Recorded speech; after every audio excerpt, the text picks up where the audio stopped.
ప్రజలారా మిత్రులారా అందరికీ నమస్తే. మనం జమ్ముల జితేందర్ రెడ్డి గారితో ఉన్నాం, సిపిఐ స్టేట్ లీడర్. సార్ చెప్పండి, భారతదేశానికి 47 ఆగస్టు 15 స్వతంత్రం వస్తే తెలంగాణ హైదరాబాద్ సంస్థానం నుండి తెలంగాణకి సెప్టెంబర్ 17, 1948లో వచ్చింది. స్వతంత్రం వచ్చిన తర్వాత, భారతదేశానికి స్వతంత్రం వచ్చిన తర్వాత అప్పుడు ఉన్నదే ఒకటే కమ్యూనిస్ట్ పార్టీ. కాబట్టి కమ్యూనిస్ట్ పార్టీ పాత్ర ఏంటి? 1947 ఆగస్టు 15 నుంచి 2026 జనవరి వరకు భారతదేశానికి స్వాతంత్రం వచ్చిన తర్వాత సంస్థలన్నీ కూడా భారతదేశంలో విలీనమైనటువంటి పరిస్థితి లేనటువంటి మాట వాస్తవం. ఆనాడు జమ్మూ కాశ్మీర్లో రాజు హిందూ హరీష్ సింగ్ ఉన్నాడు. అతను కూడా భారతదేశంలో విలీనం కాకుండా స్వతంత్రంగా ఉండాలని ప్రయత్నం చేశాడు. కమ్యూనిస్ట్ పార్టీ అక్కడ కూడా ఆందోళన పోరాటాలు చేసింది, విలీనం అయ్యేటందుకు ప్రక్రియని వేగవంతం చేసింది. అట్లాగనే తెలంగాణలో కూడా వేగవంతం చేసింది. అంతకు ముందున్నటువంటి పరిస్థితులలో మనకు పునఃప్రవాయలార్ ప్రాంతంలో కూడా రాచరిక వ్యవస్థకు వ్యతిరేకంగా కమ్యూనిస్ట్ పార్టీ పోరాటం చేసింది. అక్కడ కొచ్చన్ ట్రావెన్కూర్ వాళ్ళకు వ్యతిరేకంగా. అలాగే భారత కమ్యూనిస్ట్ పార్టీ తేబాగా వర్లీ పోరాటాన్ని, రైతుల కోసం తేబాగా పోరాటం నిర్వహించింది, వర్లీ పోరాటం నిర్వహించింది. ఈ రకంగా పేద ప్రజల పక్షాన చేసే పోరాటాల్లో భాగంగా స్వాతంత్రం సిద్ధించిన తర్వాత భారతదేశానికి స్వాతంత్రం వచ్చినాడు ఈ దేశ ఆర్థిక పరిస్థితి అంత బాగులేనటువంటి మాట వాస్తవం. తిండి గింజలు కూడా లేనటువంటి పరిస్థితుల్లో ఉన్నప్పుడు భారతదేశానికి అవసరమైనటువంటి ప్రాజెక్టులు అవసరమని భారత కమ్యూనిస్ట్ పార్టీ గుర్తించింది. అందుకోసం నందికొండ రావాలన్న చిన్నన్న అనే పేరుతోని భారత కమ్యూనిస్ట్ పార్టీ జెండాలు పట్టుకొని వీధుల్లోకి వచ్చి పోరాటాలు చేసింది. దాని పర్యవసానంగా భారత ప్రధానమంత్రి జవహర్లాల్ నెహ్రూ ఆధునిక దేవాలయాలుగా మరి ఈయన ప్రాజెక్టుల్ని అనుకోవడం జరిగింది. నాగార్జున సాగర్, బాక్రానంగల్ లాంటి ప్రాజెక్టుల్ని కట్టడం కోసం కమ్యూనిస్ట్ పార్టీ యొక్క పోరాటం ఉపయోగపడింది. అట్లాగనే భారత కమ్యూనిస్ట్ పార్టీ సాన్నిధ్యం వలన మరి సోవియట్ యూనియన్ యొక్క స్నేహ సహకారంతో మిశ్రమ ఆర్థిక వ్యవస్థని భారతదేశంలో అభివృద్ధి చేయడం జరిగింది. భారత కమ్యూనిస్ట్ పార్టీ కోరుకున్నట్లుగా సమసమాజ స్థాపన కోసం మరి ఆస్తులన్నింటినీ కూడా జాతీయం జరగనటువంటి పరిస్థితుల్లో, అలాగనే పెట్టుబడిదారు వ్యవస్థ కాకుండా సోషలిస్ట్ వ్యవస్థ కాకుండా మిశ్రమ ఆర్థిక వ్యవస్థ వ్యవహారాలు భారతదేశంలోకి ఆర్థిక విధానాల్లోకి ప్రవేశించినాయి. దీనికి కారణం సోవియట్ రష్యా. దాంట్లో భాగంగానే పంచవర్ష ప్రణాళికలు వచ్చినాయి. ఈ పంచవర్ష ప్రణాళికలు భారతదేశంలోకి రావడానికి మరి భారత కమ్యూనిస్ట్ పార్టీ యొక్క పాత్ర ప్రధానమైంది.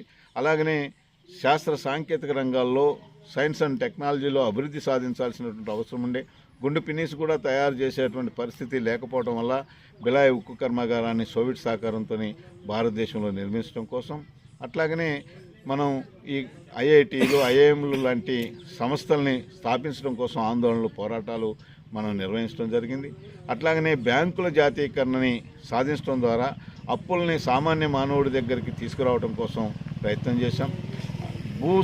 భూసేకరణకు సంబంధించినటువంటి దాంట్లో సమగ్ర భూసేకరణ చట్టాన్ని తీసుకొచ్చి, దాని ద్వారా సీలింగ్ యాక్ట్ని తీసుకొచ్చి భూ పరిమితి చట్టాన్ని విధించి పేదలకి భూములు వచ్చే రకంగా ప్రయత్నం చేయడం జరిగింది. అంతకుముందు రాజభరణాల పేరుతోని చాలామందికి ఈ సంస్థానాధీశులకి 100 కోట్ల రూపాయలని ప్రభుత్వం అప్పనంగా ఇచ్చేది. వాటన్నిటిని కూడా రద్దు చేయడం కోసం మనం పోరాటం చేశాం.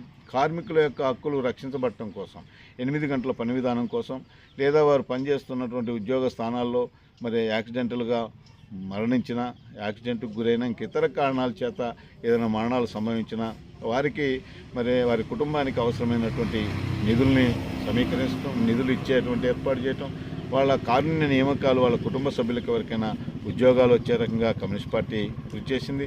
అట్లాగనే రైతులకి సహకార సంఘాలు అవన్నీ కూడా ఏర్పాటు చేయడం కోసం కమ్యూనిస్ట్ పార్టీ కృషి చేసింది.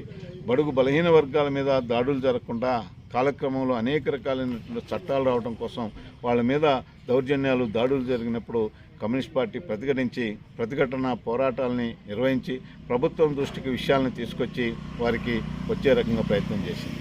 అలాగనే అనేక రకాలైనటువంటి సంక్షేమ పథకాలు రావడానికి కూడా కమ్యూనిస్ట్ పార్టీ కృషి ఉన్నది. ఆంధ్రప్రదేశ్ శాసనసభలో నాటి శాసనసభ్యులు రజబెలి గారు, పేదవాళ్ళకి ఇండ్లు లేవు, వాళ్ళు చాలా ఇబ్బందులకు గురవుతున్నారు, ఒక కుంట జాగా వాళ్ళకి ఇవ్వండి, 500 రూపాయలు ఇస్తే ఏ తాటాకులు లాంటివి వేసుకుని వాళ్ళు ఇండ్లు వేసుకుంటారని వారు ప్రశ్నించారు. కానీ ఆనాటి పాలకులు కరుణించలేదు. కానీ ఆ తదనంతరం వచ్చినటువంటి కాంగ్రెస్ ప్రభుత్వమే. మరి 2500 స్కీమ్తోని పేదవాళ్ళకి ఒక కుంట జాగిచ్చి తీసుకొచ్చింది. ఆ స్కీము తర్వాత 8000 అయింది, 25,000 అయింది, 1,00,000 అయింది. ఇలా దేశవ్యాప్త స్కీమ్గా మారటానికి ఉపయోగపడింది. కమ్యూనిస్ట్ పార్టీ ఆందోళనలు, పోరాటాలు పేద ప్రజల సంక్షేమం కోసం పడతాయని అనటం కోసం ఇది ఒక ఉదాహరణ. అలాగనే విద్యుత్ పోరాటం 2000 సంవత్సరంలో మీరందరూ చూసి ఉంటారు. వామపక్షాల ఆధ్వర్యంలో ఆనాడు రాష్ట్ర ప్రభుత్వానికి వ్యతిరేకంగా పెద్ద ప్రదర్శన జరిగింది. ప్రదర్శన మీద దాడులు, దండయాత్రలు జరిగినాయి, తుపాకుల కాల్పులు జరిగినాయి.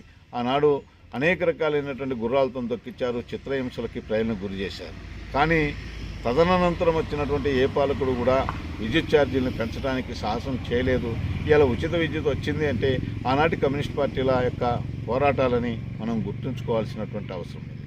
2004 సంవత్సరంలో కేంద్ర ప్రభుత్వంలో యూపీఏ ప్రభుత్వం పన్ను ఏర్పడినటువంటి ప్రభుత్వానికి సరిపడా బలం లేనందువలన, వామపక్షాల మద్దతు అవసరమైనందువలన ఆనాడు పేద ప్రజానీకానికి అవసరమైనటువంటి మహాత్మా గాంధీ ఉపాధి హామీ పథకాన్ని అమలు చేయాలని ఆనాటి కమ్యూనిస్ట్ పార్టీ ఆనాడు చైర్పర్సన్గా ఉన్నటువంటి సోనియా గాంధీని కోరటం జరిగింది. ఆ ప్రభుత్వం మహాత్మా గాంధీ ఉపాధి హామీ పథకాన్ని ప్రవేశపెట్టడం జరిగింది.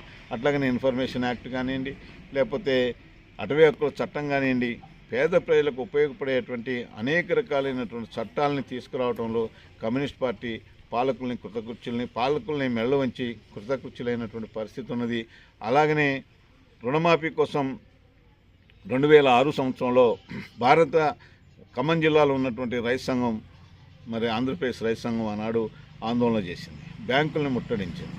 ఈ నినాదం ఆంధ్రప్రదేశ్ రైతు సంఘం నినాదంగా మారింది. ఇది భారతదేశంలో ఉన్న అన్ని రాజకీయ పార్టీల నినాదంగా మారింది.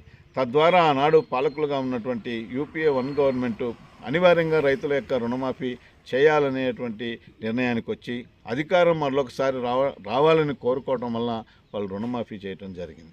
ఇప్పుడు ఏ పాలకుడైనా కానీ, ఏ ప్రతిపక్షమైనా కానీ అధికారం కావాలని కోరుకునేటువంటి వాళ్ళు రుణమాఫీ నినాదం కూడా వాళ్ళ మేనిఫెస్టోలో పెట్టేటువంటి పరిస్థితి వస్తుంది. అంటే కమ్యూనిస్ట్ పార్టీ తాను తీసుకునేటువంటి ఆందోళనలు, పోరాటాలు ఒక ప్రజా మార్పుని ప్రజలందరికీ ఉపయోగపడే రకంగా ఉంటుంది.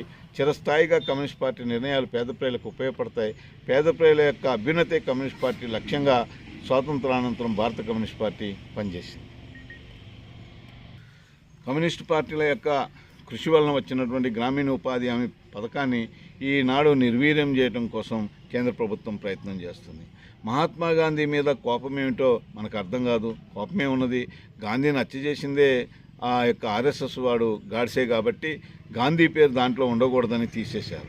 అలాగనే ఆనాడు ఆ చట్టం యొక్క ప్రధానమైనటువంటి ఉద్దేశం ఈ దేశంలో ఉన్నటువంటి పేద ప్రజలందరికీ కూడా 100 రోజులు పని దొరకడం అనేది ప్రధానమైనటువంటి ఉద్దేశం.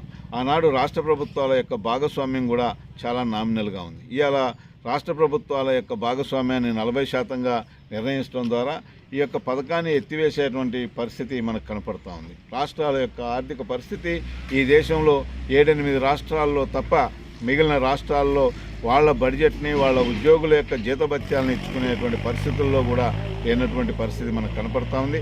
కాబట్టి గ్రామీణ ఉపాధి హామీ పథకాన్ని ఎత్తివేయడం ద్వారా ఈ దేశంలో ఉన్నటువంటి 40 కోట్ల మంది బిలో పావర్టీ లైన్లో ఉన్నటువంటి పేద ప్రజలకు అన్యాయం చేయాలని చూస్తూ ఉంది. కార్పొరేట్ శక్తుల యొక్క కొమ్ము కాసేటువంటి ఈ ప్రభుత్వం అంబానీ, అదానీలకి మాత్రమే కొమ్ము కాస్తూ ఉంది. దాదాపు వాళ్ళకి 27,000 కోట్ల రూపాయలు కార్పొరేట్ వాళ్ళకి రుణమాఫీలు అయితేమి లేకపోతే రైట్ ఆఫ్ చేయటం జరిగింది. కాబట్టి ఈ ప్రభుత్వం మీద ఆందోళన, పోరాటాలు చేయాల్సినటువంటి అవసరం కమ్యూనిస్ట్ పార్టీకి భవిష్యత్తులో ఉంటుంది. అటువైపుగా ప్రజల్ని దృష్టి సారించడం కోసం కమ్యూనిస్ట్ పార్టీ కృషి చేస్తుంది.